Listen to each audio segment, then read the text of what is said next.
নমস্কার, আমি সুমিতা শাস্ত্রী। আজকে আবার একটা নতুন বিষয় নিয়ে, দরকারি বিষয় নিয়ে আপনাদের কাছে এসেছি।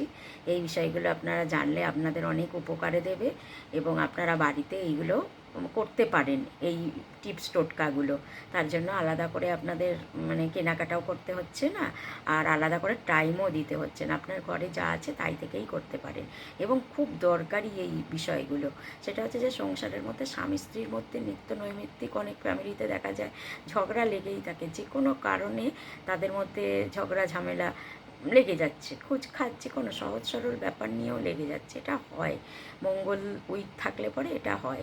এবার তো আপনি তাকে ছেড়ে চলেও যেতে পারবেন না, তাকে মেরেও ফেলতে পারবেন না, তার সঙ্গে বনবাসেও চলে যেতে পারবেন না। আপনাকে তাকে নিয়েই থাকতে হবে, কারণ সেই আপনার জীবনসঙ্গী বা জীবনসাথী। তাহলে কি করতে হবে সেই বিষয়ে আপনারা এটা করতে পারেন যে আপনারা যখন রাত্রিবেলায় শোবেন না, তো যে মহিলা যার স্বামীর সঙ্গে ঝামেলা হচ্ছে সেই মহিলা স্বামীর বালিশের নিচে একটু সিঁদুর কাগজে মুড়িয়ে রেখে দেবেন।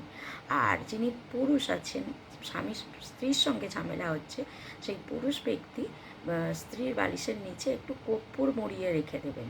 এবার সকালবেলায় ঘুম থেকে যেই উঠবেন, ওঠার পর ওই কর্পূরটাকে আপনারা জ্বালিয়ে দেবেন বাইরে। তো তাতে কি হবে, মনের সমস্ত আবর্জনা চলে গিয়ে নতুন করে তার মধ্যে আবার ভালোবাসা জন্ম নেবে এবং ঝগড়া ঝামেলাগুলো হবে না।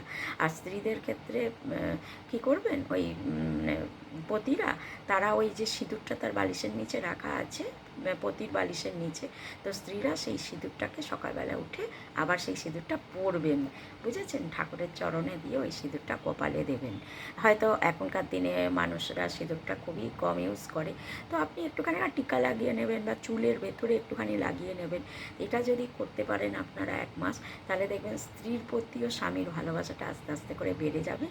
আর এই যে ছোটোখাটো ঝামেলাগুলো যে হচ্ছে কারণ নিয়ে ঝগড়াঝাঁটি, সেটা দেখবেন আস্তে আস্তে কিন্তু কমে গেছে এবং নিজেদের মধ্যে বোঝাবুঝি, সদ্ভাবটা আরও বেশি বেড়ে যাবে, ভালোবাসাটা আরও বেড়ে যাবে এবং আপনারা সুখে শান্তিতে থাকতে পারবেন। তাহলে আপনারা এই ছোটো ছোটো টিপস টোটকাগুলো বাড়িতে করুন আর ভালো থাকুন, সুস্থ থাকুন। আজকের মতন আসি।